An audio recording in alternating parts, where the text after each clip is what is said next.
मङ्गलं भगवान् शम्भुः मङ्गलं वृषभध्वजः मङ्गलं पार्वतीनाथो मङ्गलायतनोहरः सर्वमङ्गलमाङ्गल्ये शिवे सर्वार्थसाधिके शरण्ये त्र्यम्बके गौरी नारायणि नमोऽस्तुते। अथ मन्त्रपुष्पाञ्जलिः।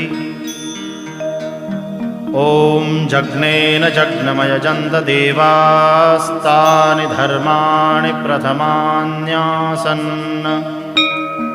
तेहनाकं महिमानः सचन्त यत्र पूर्वे साध्याः सन्ति देवा